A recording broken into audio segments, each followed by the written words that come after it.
Yang pertama ada pengertian dengan pesan atau message yang dikirim dan diterima. Pesan merupakan informasi yang kita komunikasikan dalam komunikasi bisnis. Sebuah pesan sebaiknya dibuat lebih sederhana meski tidak menutup kemungkinan untuk memproduksi pesan yang lebih kompleks.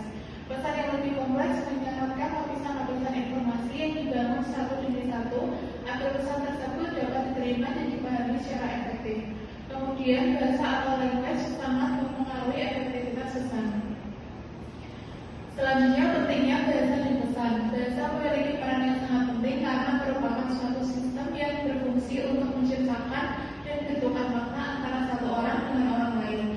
Fungsi bahasa tidak seharusnya direduksi hanya sebagai alat untuk berkomunikasi, tetapi juga sebagai instrumen dalam rangka saling memahami antara orang satu dengan orang yang lain.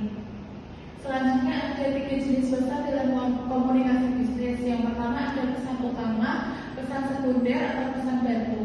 Pesan utama yaitu informasi atau tujuan inti yang sengaja dikomunikasikan oleh pengirim atau penerima. Yang kedua, pesan sekunder yaitu muncul karena tidak sengaja dan disampaikan secara tidak langsung, seringkali disimpulkan oleh penerima dari konteks atau situasi yang ada. Dan yang terakhir ada pesan bantu, yaitu pesan yang muncul bersama pesan utama, baik secara sengaja maupun tidak. Pesan ini bisa berupa isyarat non-verbal atau tambahan verbal yang bertujuan untuk menekankan, memperjelas, atau memberikan konteks pada pesan utama. Selanjutnya akan disebutkan oleh teks saya.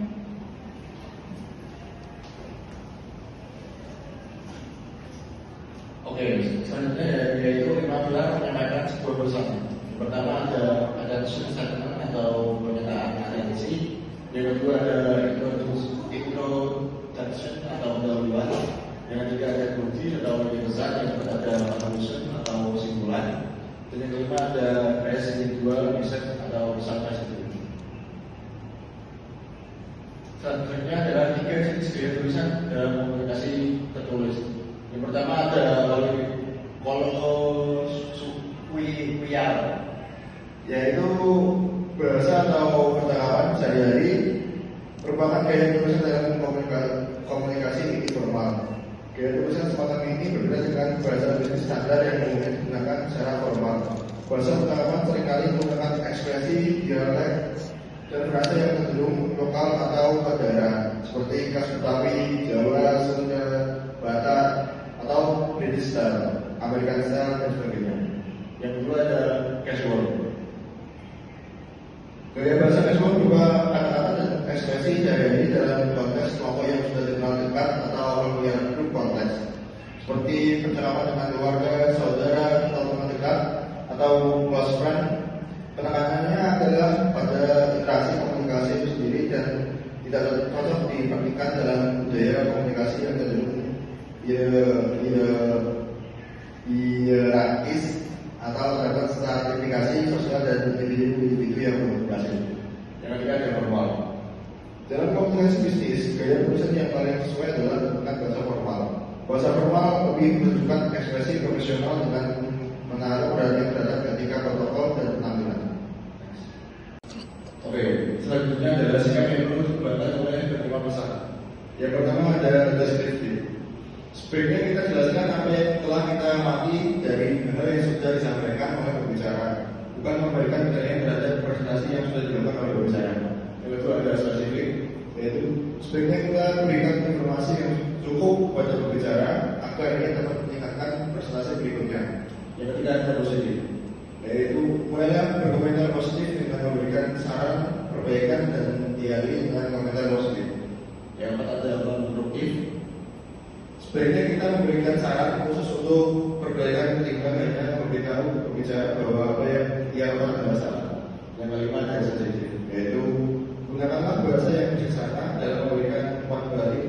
Jangan memberikan saran atau komentar yang keras atau terlalu terus terang. Yang terakhir ada bersikap realistis. Berikanlah umpan balik kepada pembicara berupa benda yang benar dapat ia ubah. Tetap memberikan saran yang tidak mungkin bisa dipenuhi. Selanjutnya akan disampaikan oleh teman saya.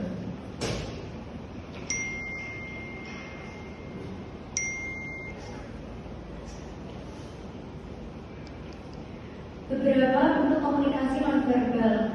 Yang pertama ada bahasa tubuh atau body language. Satu, gerakan tidak sadar atau unconscious movement. Yang kedua, gerakan sadar atau conscious movement.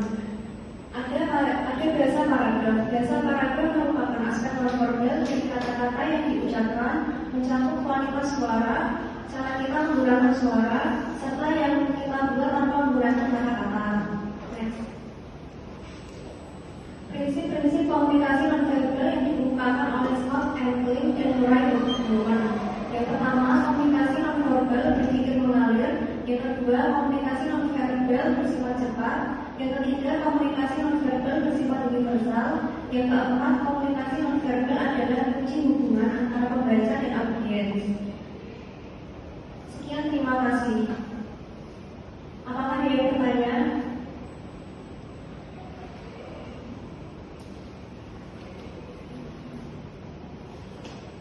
Sekian presentasi dari kelompok kami. Mohon maaf apabila ada salah kata yang disengaja maupun tidak.